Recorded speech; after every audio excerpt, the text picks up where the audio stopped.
Continuamos en su programa Desde Otra Óptica y está con nosotros el ingeniero Radamés Segura y aspirante a la presidencia de la República por el Partido de la Liberación Dominicana. Ingeniero, en el segmento anterior nos quedamos hablando sobre los sellos de los presidentes del Partido de la Liberación Dominicana. Ahora le toca a usted. ¿Cuál sería, después que usted nos hizo esa introducción, el sello personal del ingeniero Radamés Segura? Bien, yo aspiro, ya sobre la base, ¿verdad?, de lo que se ha avanzado, a convertir a la República Dominicana en un país altamente exportador de bienes y servicios a los mercados internacionales. Esa aspiración está basada en que, aunque hemos aplicado aquí criterios de modernidad, criterios de atención ciudadana, vemos que la República Dominicana debe salir de la situación del estadio de desarrollo en que se encuentra y asomarse, ¿verdad?, a lo que son las naciones desarrolladas. Entonces, uno va estudiando la forma en que eso puede hacerse y vemos que la manera más idónea y la manera más segura, la manera que garantiza que eso se pueda obtener, es la de insertar a la República Dominicana en los mercados internacionales a nivel competitivo con todos los países que vayan a competir en ese mercado. Entonces, cuando uno analiza y pondera eso, ve que realmente falta mucho por hacer en cuanto a poder alcanzar esas metas, y uno tiene que ver con los niveles de competitividad nuestro, que con relación a otros países están bastante bajos. Entonces, ¿cómo mejorar los niveles de competitividad para que nosotros podamos, digamos, colocar nuestros bienes y nuestros servicios en los mercados internacionales?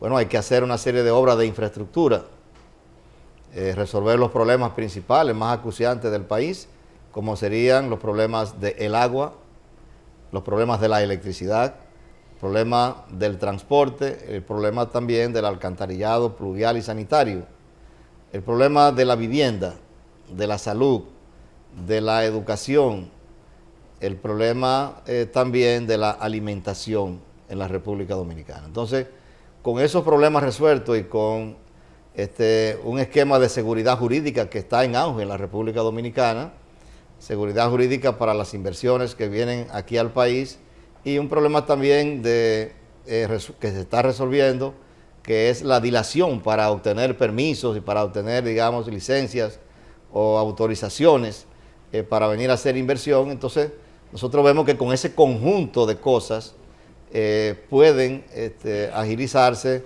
los criterios de competitividad que necesita la República Dominicana. Porque evidentemente en los mercados internacionales tenemos dos variables importantes: la calidad y el precio. Y nosotros estamos produciendo bienes de calidad que pueden ser colocados en el mercado, en los mercados internacionales, pero no somos competitivos en cuanto a los precios, por las razones que yo estoy diciendo. Entonces, con ese esquema de convertir a la República Dominicana en un país altamente exportador de bienes y servicios, nos vamos a adentrar en la modernidad, en el progreso y en el desarrollo. Ahora, para completar el cuadro, nosotros tenemos que aplicar que la riqueza que va a producir ese esquema, ese modelo económico, evidentemente que es una riqueza muy grande, y esa riqueza debe ser repartida con un criterio de justicia social, donde las familias más pobres puedan recibir directamente el impacto o los frutos de esa riqueza. Por eso hablábamos ahorita de que cualquier modelo que se vaya a aplicar, si no termina favoreciendo a los más necesitados, a la sociedad en su conjunto en la República Dominicana, pues es un modelo que no debe ser aplicado. Entonces, mis sueños, mis utopías están basadas en convertir a la República Dominicana en un país altamente exportador de bienes y servicios a los mercados internacionales, producir una gran riqueza, insertar al país o continuar insertando al país dentro de la ruta de la modernidad, del progreso y del desarrollo, y esa riqueza que se produzca, repartirla con un criterio de justicia social. Yo creo que si yo logro en la presidencia hacer esas cosas, pues me voy a sentir ya satisfecho y consideraría que habría terminado mi ciclo. Fíjate que todas esas cosas se pueden hacer y son completamente factibles y posibles. Así es, ingeniero. Según lo que usted plantea, de la situación actual que estamos ahora, en su gobierno, la República Dominicana entonces daría el salto hacia el desarrollo. Hacia el desarrollo. Así es. me gustó eso. Ingeniero, ahora continuamos en este segmento, un nuevo segmento que tenemos, que es el buzón curioso. Este buzón curioso son preguntas que tiene el pueblo por las redes sociales y así hacemos una interacción con los amables televidentes y con las personas que nos están sintonizando por las redes sociales y nos escriben, y aquí viene el segmento del buzón curioso con la licenciada Carmen Forasteri. Bueno, muy bien.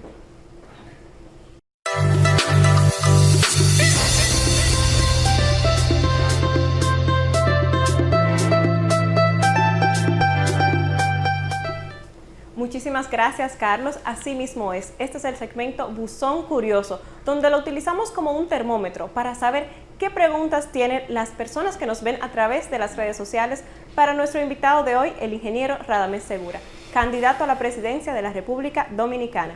Y nos vamos de inmediato a Twitter. Veamos qué preguntas tenemos. La primera, ingeniero, ¿cuál es su propuesta o plan de gobierno para acabar con la violencia? Muy bien. La violencia aquí en la República Dominicana está, vamos a decir, claramente tipificada en lo que se le ha llamado la inseguridad ciudadana. La inseguridad ciudadana, pues, se manifiesta por crímenes, por violencia, por actos de delincuencia, que a mi modo de ver están relacionados con asuntos principalmente económicos. Aquí tenemos que ver que año tras año nosotros nos estamos hablando de que a las personas que cometen un delito, es decir, a los que delinquen, se le debe aplicar todo el peso de la ley. Entonces yo estoy de acuerdo en aplicarle todo el peso de la ley a todo el que cometa un delito de este tipo, pero estoy también dispuesto a atacar las causas que originan esos males. Y las causas que originan esos males son el desempleo, la desigualdad, el desprecio, ¿verdad?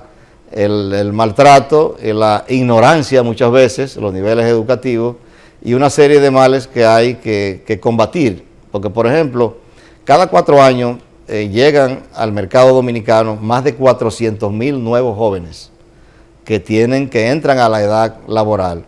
Pero esos jóvenes no tienen de qué vivir. Esos jóvenes entonces viven originalmente de sus padres y cuando sus padres se cansan, ya que sea que desaparezcan o por cualquier otra causa, son candidatos para la delincuencia y la criminalidad. Entonces nosotros pensamos que combatiendo fuertemente el desempleo con la producción de empleos productivos, con la producción, digamos, de facilidades para esos jóvenes y también para las personas ya preparadas, evidentemente que el nivel de criminalidad, el nivel de delincuencia va a decaer sustancialmente en la República Dominicana. Eso incluso incluye los feminicidios que tanto daño nos están haciendo a nosotros en la sociedad. Quiérase o no, los feminicidios tienen un componente económico. Hay un componente económico detrás de eso. Claro. Hay un componente social de los males sociales que estamos teniendo nosotros, evidentemente en la República Dominicana, incluso al influjo de lo que ocurre en otras sociedades, pero hay también un componente económico. De manera que yo creo que el modelo que estamos desarrollando, que estamos hablando de desarrollar, de convertir a la República Dominicana en un país altamente exportador de bienes y servicios y de repartir la riqueza con los criterios de justicia social, va a ayudar mucho a paliar el desempleo, la desigualdad, la marginalidad y por lo tanto a reducir drásticamente la inseguridad ciudadana que estamos viviendo aquí. Excelente. Muchísimas gracias, señor ingeniero. Ahora tenemos nuestra segunda pregunta. ¿Cuál es su opinión acerca de los extranjeros ilegales que hay en el país? Bueno, mi opinión es que, primero, la República Dominicana es un país libre y soberano. Y la República Dominicana es que debe darse sus leyes de los extranjeros que serían permitidos en el país y bajo qué condiciones podían llegar a la República Dominicana. Ahora, aquí hablamos muchas veces de extranjeros, pero hay que hablar principalmente del caso de Haití. Exacto. Porque el caso que vemos crónico es el caso de Haití. El caso de Haití es que Haití comparte con la República Dominicana una pequeña isla en el Caribe y Haití vive en condiciones económicas muy inferiores a las condiciones económicas que tiene la República Dominicana. Entonces hay una política migratoria, o un destino migratorio que se estaría dando de ciudadanos de Haití hacia la República Dominicana. Ahora, ¿por qué se produce eso también? Porque aquí se ha creado una demanda de trabajo, de mano de obra, ¿verdad?, haitiana. ¿En qué sectores se ha creado esa demanda? En el sector de la construcción, principalmente, y en el sector agropecuario. Entonces, evidentemente que una de las cosas que hay que hacer, principalmente, es disminuir esa demanda de trabajo. Que ya no sea necesario contratar personal de Haití para que venga a hacer labores a la República Dominicana que pueden ser ejercidas por los dominicanos, como lo hacíamos antes. Exacto. Entonces yo estoy en condiciones, o me propongo en el gobierno, si es necesario llegar a acuerdo con los contratistas, llegar a acuerdo con los propietarios agropecuarios, de que ellos tengan algún tipo de compensación, porque la gente dice que los haitianos vienen porque se les paga menos que a los dominicanos, y que eso entonces hace crecer el beneficio en la construcción y el beneficio también en el sector agropecuario. Entonces estaría dispuesto a llegar a acuerdo con ellos para que al dominicano se le pague lo que se le debe pagar, si es que no se le está pagando, ya sea con la disminución del pago de impuestos por parte de esos sectores o con cualquier otro tipo de compensación que pudiéramos llevar a cabo, claro, para que esos empleos fueran a manos dominicanas, porque aquí hay un contrasentido. Si nosotros estamos hablando de desempleo en la República Dominicana, pero al mismo tiempo estamos trayendo ciudadanos para que vengan a ejercer de otros países, para que vengan a ocupar los puestos de trabajo que nosotros teníamos antes, entonces es como un contrasentido, ¿verdad? Claro, claro. Esos puestos de trabajo pueden ser ocupados también por los dominicanos, y lo que hay que crear las condiciones para que esa separación del dominicano, de la industria de la construcción y también de la agropecuaria, pues cese y ya se disminuya la demanda de empleo, la demanda de trabajo que hay, se está generando en la República Dominicana hacia ciudadanos de Haití. Otro aspecto que quiero enfocar para este asunto de los extranjeros, de la migración haitiana sobre todo, tiene que ver con la ayuda in situ. ¿Qué quiere decir esto? En Europa se está dando un fenómeno donde se le está diciendo a los inmigrantes que vienen de África, que vienen de Siria o que vienen de Libia, miren, nosotros vamos a ayudarlos a ustedes para que ustedes se queden allá en sus países. Nosotros, por ejemplo, hemos visto que en la República Dominicana, cuando ocurrió el terremoto en Haití en el año 2010, el presidente Leonel Fernández en aquel entonces le regaló una universidad a Haití, que costó carísimo. Yo no le había regalado una universidad, le había regalado un hospital de maternidad, para que las madres haitianas, las madres parturientas de Haití, dieran a luz a sus niños en territorio haitiano. Y si era necesario, también les regalaba un hospital infantil, para que también los niños de Haití fueran atendidos en hospitales de Haití. Entonces ese tipo de ayuda in situ es una ayuda muy conveniente, porque la persona permanece en su país de origen, ya no viene a producir una especie de trauma en la República Dominicana, y evidentemente que se le está ayudando para que las personas puedan resolver sus condiciones materiales de existencia. Un tercer renglón tiene que ver con el asunto del cuidado de la frontera. Hay que darse cuenta, si la gente entra aquí no es que nadie los ve. Hay un negocio con ese tipo de cuestión a través de la frontera. Y en ese negocio están vinculados gente del estamento militar y también gente del estamento civil. Entonces yo creo que debe haber una vigilancia, deben aplicarse el criterio con los drones que existen ahora mismo y traer otros si es necesario traerlos, levantar algún tipo de pared en algún lugar estratégico, ¿verdad?, donde se esté tratando de que pasen menos personas, tener un mayor control fronterizo y hacer una ley especial que establezca un régimen de consecuencias para todo aquel que sea encontrado traficando con seres humanos, trayéndolos en vehículos y en cosas desde Haití principalmente, de manera clandestina, de manera subrepticia, donde no solamente paguen lo que traen los vehículos, las personas en los vehículos, sino la gente que estaría puesto para impedir que eso ocurra. Entonces, con esos tres elementos yo creo que controlaremos de una forma eficaz el asunto de la inmigración haitiana en la República Dominicana. Y un cuarto elemento que se puede añadir es, bueno, que la gente que está aquí tenga sus papeles en regla. Claro. Que esté actuando, su identificación, su identificación y que esté actuando conforme a lo que establecen la Constitución y las leyes. A través de Facebook nos escriben desde España. ¿Tiene usted alguna propuesta para los dominicanos en el exterior? Sí, claramente. Yo creo que los dominicanos en el exterior merecen que el país le ponga una atención privilegiada. Esos dominicanos están viviendo en el exterior fundamentalmente por falta de oportunidades en el país. Entonces hay que irle diciendo a esos dominicanos que nosotros estaremos vigilantes de que ellos en esos países se sientan un poco más cerca de su tierra, darles las facilidades cuando vienen a la República Dominicana, luchar con las embajadas, con los diferentes departamentos de esos países para que a ellos se les dé un trato digno en cada uno de esos países, ya sea los que van a Europa como los que van a Estados Unidos principalmente.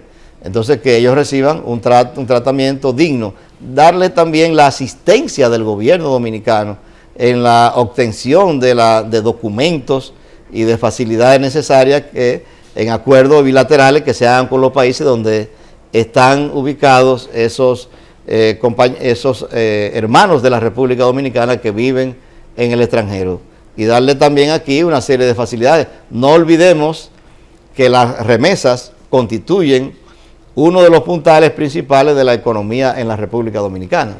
Entonces, evidentemente que nosotros tenemos que cuidar a la población que vive en el exterior, a la diáspora que hemos tenido, para que eso te reciban los mejores servicios posibles y que se sientan como que están cada día más cerca de su país, aunque físicamente vivan fuera y a muchos kilómetros de distancia. Y nuestra última pregunta de este buzón curioso: ¿está usted listo para acabar con la corrupción y cómo lo haría? La corrupción es algo que no se terminará nunca. En ningún país del mundo se ha terminado la corrupción. La corrupción es un mal que existe en las sociedades, que las sociedades son organizadas. Ahora, ¿qué se pueden aplicar?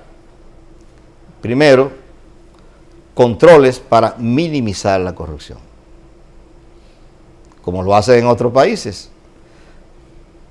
Pero sobre todo, que no haya impunidad. Entonces, evidentemente, como la corrupción no la podemos llevar a cero, la podemos reducir drásticamente llevándola a niveles mínimos, pero aún en esos niveles mínimos, todo el que comete un delito tiene que pagar por él.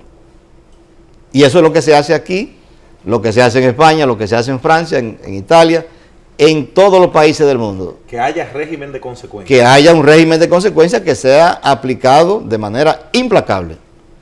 Y entonces eso va a mantener la corrupción, el residuo, ¿verdad?, de la corrupción, lo va a mantener, digamos, en unos niveles extremadamente reducidos. Porque decir que se va a llevar a cero, donde hay tantos negocios y tantos conglomerados y tanta gente que está interviniendo, eso no puede ser. Lo que sí puede hacerse es aplicar controles preventivos para minimizar la producción de hechos de corrupción. Pero los hechos que logren hacerse no pueden pasar impunes, sino que no puede haber impunidad contra la gente que cometa cualquier tipo de delito, porque habrá un régimen de consecuencias y tendrán pena drástica por el delito que han cometido.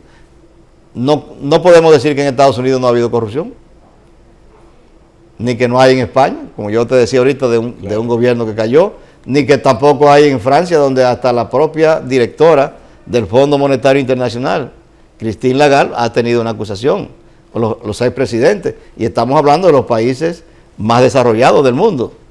Entonces allí sí hay un régimen de consecuencias para todos los tipos de delitos, y yo creo que ahí es que tenemos que llegar a aplicar controles para minimizar la corrupción, pero en la parte de la corrupción que se cometa no puede haber impunidad en ese caso. Así es. Agradecemos a nuestro público que interactúa con nosotros a través de las redes sociales y tienen todas esas preguntas para nuestro invitado del día de hoy. Pasamos nuevamente con Carlos y nuestro invitado, el ingeniero Radamés Segura.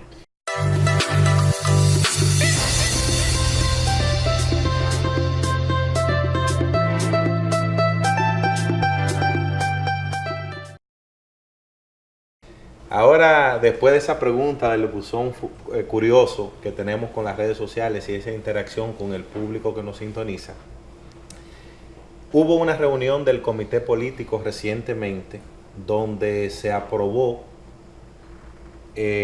darle participación a todo el que quiera inscribirse. ¿Cuál es su posición con respecto a ese punto? Sí, estoy completamente de acuerdo con esa decisión que tomó recientemente el comité político, debido a que el padrón del Partido de la Liberación Dominicana había estado congelado, vamos a decir así, cerrado, desde febrero del año 2013. Y entonces es conveniente que una cantidad grande de jóvenes que han adquirido su mayoría de edad en ese interregno, pues puedan ejercer el derecho al voto siendo miembros del Partido de la Liberación Dominicana. Entonces la reapertura del padrón pues trae esa buena noticia de que todos esos jóvenes pueden convertirse en miembros del Partido de la Liberación Dominicana y ejercer entonces en ese caso su derecho al voto, no como un simple simpatizante, sino como un miembro de nuestra organización, que es algo que muchos de esos jóvenes siempre habían querido. Se estima que hay alrededor de 1.600.000 personas que están en esa condición de jóvenes del año 2013 para acá, y que realmente no habían podido accesar a una parte de ellos, naturalmente, a el Partido de la Liberación Dominicana, aunque sí a otros partidos, porque el padrón nuestro había estado congelado desde aquel tiempo. Yo creo que el padrón del partido debe permanecer siempre aperturado con el crecimiento que sea necesario. Estamos en un sistema ya, ¿verdad?, moderno, entonces la inscripción debe ser prácticamente online, que se haga por la vía digital en muchos casos, y después la página web, y después se proceda con algún tipo de procedimiento de validación y de control o algo así, pero hay que facilitar completamente las cosas. Entonces, nosotros vemos que incluso el 10% de los cargos de elección popular deben estar en manos de los jóvenes entre 18 y 35 años, y nosotros no teníamos esos jóvenes, o todos esos jóvenes dentro del partido, porque desde el año 2013 no dejamos que nadie entrara al padrón del PLD. Estamos hablando de 6 años por lo menos. Entonces, esa diferencia, esa franja, pues estaba afectando esta cuota de la juventud que estamos teniendo. Lo mismo podemos decir también de la mujer, de que debe tener, al igual que el hombre, usted un mínimo de un 40 y un máximo de un 60. También va a favorecer la entrada de muchas mujeres al Partido de la Liberación Dominicana para que puedan ejercer su derecho al voto y también para que puedan ser candidatos a determinadas funciones si ellos así lo consideran. Entonces yo creo que esta medida del padrón es una medida muy correcta, esta reapertura del padrón, y los compañeros y las compañeras deben aprovecharlo para evidentemente hacer lo más rápidamente los comités de base que se requieren. Excelente. ¿Usted considera que usted como candidato presidencial y los candidatos que aspiren deben de ir a la base del partido a buscar los votos y hacer compromiso con la base? Yo considero que sí, porque el partido nació con un lema: servir al partido para servir al pueblo. Entonces, yo creo que en el partido hay que ir a servir, no a servirse. Y que entonces los candidatos tienen que hacer su compromiso con la base de la organización, que son en definitiva quienes los eligen. Porque ¿quién es que hace los presidentes, los diputados, los senadores, los alcaldes y los regidores? Es el PLD, el Partido de la Liberación Dominicana. Fíjate, Carlos, que en el año 2016 el partido obtuvo para la candidatura presidencial un 51%. Es decir, que con el PLD solamente se ganaba en primera vuelta las elecciones. Entonces el PLD es un partido vigoroso, es un partido grande, es un partido enorme, que tiene una estructura organizativa, que tiene unos reglamentos, que tiene una disciplina, y entonces evidentemente que los que sean candidatos tienen que ir a la base del partido a buscar sus votos y a comprometerse con las bases, a trabajar por el bienestar de los compañeros y las compañeras, por el bienestar naturalmente del pueblo en sentido general, porque los cargos son del pueblo, pero dándole preferencia evidentemente a quienes los han ayudado a adquirir esos cargos. Excelente. Finalmente, despedimos este segmento con esta pregunta: ¿por qué el pueblo dominicano debe de votar por el ingeniero Radamés Segura? Bien, yo pienso que el pueblo dominicano está buscando un presidente que sea solidario, que sea una persona que le duela la salud del pueblo, que le duela el padecimiento que el pueblo está teniendo, que aspire a que el pueblo mejore sustancialmente sus condiciones materiales de existencia, a que la gente viva en un ambiente de paz, en un ambiente de tranquilidad, pero en un ambiente al mismo tiempo de progreso, de modernidad, de desarrollo y de justicia social.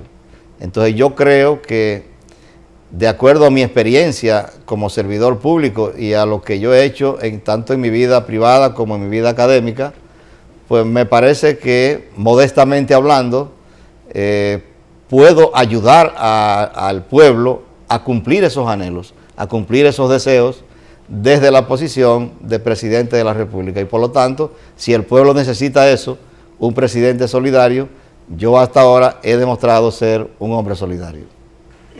Muchas gracias al ingeniero Radamés Segura. Le auguramos todos los éxitos y todas las bendiciones de Dios. Agradecemos, y para nosotros y para el equipo desde Otra Óptica ha sido un placer, un honor tenerlo en nuestro espacio. Y muchas gracias a ti, Carlos, y que también Dios te bendiga y te colme de bendiciones. Amén. Llevándote a diputado por la circunscripción número 3 de la provincia de Santiago. Amén, así será. Ahora nos vamos a una pausa comercial y retornamos en breve.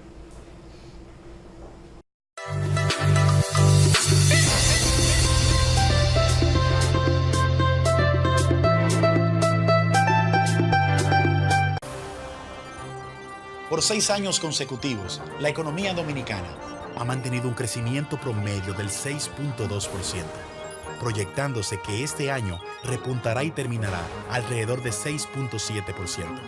Esto, combinado con una de las inflaciones más bajas y uno de los crecimientos más importantes de toda América Latina, nos convierte en una de las economías más sólidas del continente y un referente para toda la región. Gobierno de la República Dominicana. Aquí hay futuro. En Corazán trabajamos sin descanso para suministrar a la población de Santiago agua potable las 24 horas del día. Yapur Dumit, zona sur.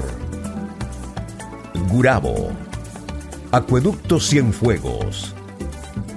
Acueducto Múltiple Ciudad Juan Bosch, La Canela. Rehabilitación Acueducto Cibao Central. El gobierno del presidente Danilo Medina invierte 4.000 millones de pesos para mejorar el servicio de agua potable en Santiago.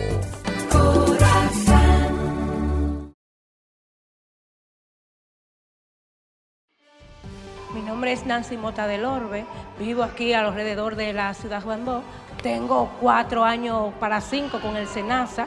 Al día de hoy, el SENASA cubre a 4.7 millones de personas en todo el país, incluido el 100% de la población de menores ingresos. Yo me iba a hacer un estudio por ahí y me costaba casi 3.000 pesos y sin embargo vine aquí y no me tuve que pagar 1.200.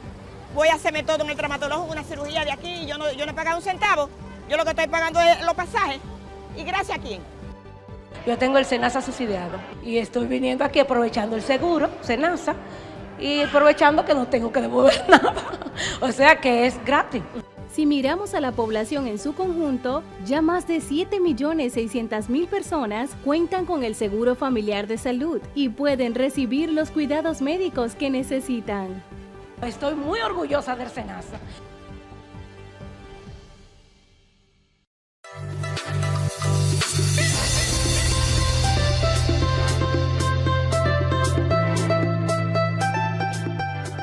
Agradecemos su sintonía en Desde Otra Óptica TV. Gracias por compartir con nosotros y dedicarnos esta hora de su tiempo. Así es, lo importante no es saber, siempre entender, Carmen. Exactamente, y con esto nos despedimos hasta la próxima semana. Bye bye, buenas noches. Bye.